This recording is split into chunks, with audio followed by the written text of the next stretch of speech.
The silence was wrong. It clung to the air like smoke after a gunshot, heavy, poisoned. Her phone was on the counter, unlocked. She never left it like that. A single message blinked at me. One word: tonight. My chest tightened. It wasn't fear, it wasn't anger, it was recognition.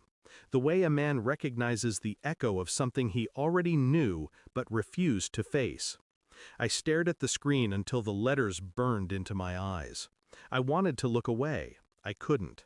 My pulse slowed, unnaturally steady. I'd trained myself to control my breathing in boardrooms, in negotiations, in fights that never made it to fists. That same discipline wrapped itself around me now like armor. The front door creaked. She entered, humming, carrying a bag she didn't need to explain. Our eyes met. She smiled. Too soft, too easy. My stomach went cold. I didn't ask. Not yet.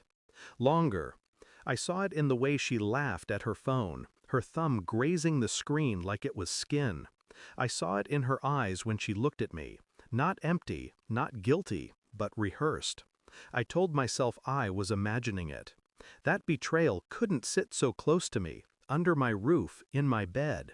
But denial doesn't erase patterns. She showered at odd hours. She guarded her purse like a vault. She spoke with a lightness that wasn't meant for me anymore. The final crack came one night when I woke to an empty bed. She whispered in the kitchen, low and careful. I stayed in the dark, listening, memorizing the cadence of a voice I no longer recognized. She wasn't arguing, she was planning. And I understood, with a calm that frightened me more than rage ever could. My marriage was theater, and I was the audience no one cared to entertain anymore. I didn't confront her, not yet. Truth demands evidence, not impulse. So I played my part. I kissed her goodnight. I laughed at her jokes. I left the house when she wanted me gone. Meanwhile, I moved in silence. I pulled our phone records. Numbers repeated. Late nights, consistent hours. A name hidden under an alias, but not well enough. I hired a man I trusted to follow her. He sent photos, grainy, distant, undeniable. Two figures pressed together in shadows, her face lit by streetlight, her hand on his chest like it belonged there. Every image was a knife. But I cataloged them like evidence in a trial I was building for one person, me. I bought a DNA kit, though I knew I wouldn't meet it. Our child carried my blood in her stubborn jawline, her sharp eyes.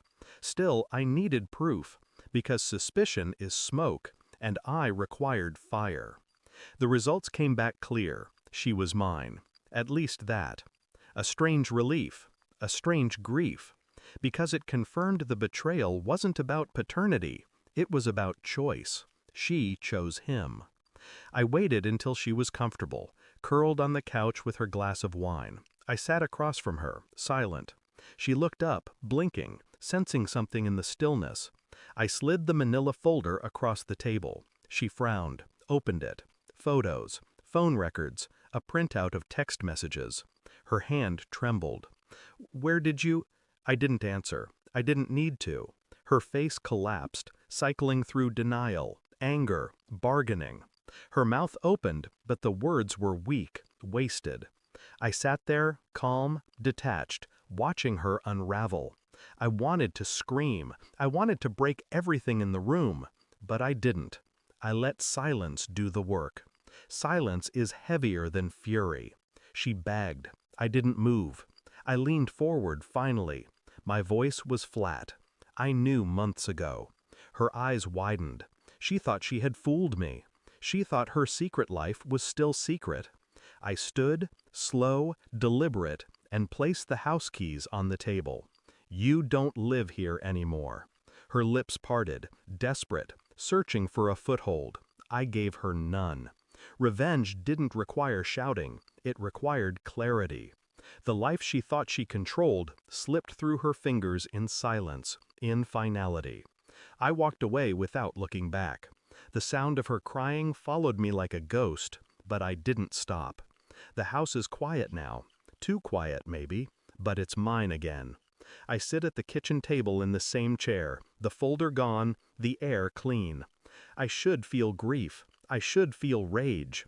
But what I feel is sharper, colder, clarity. She destroyed the illusion. I buried it. There's no satisfaction in winning, only in melling you never lost. And that is enough. Thanks for watching. Don't forget to like, share, and comment.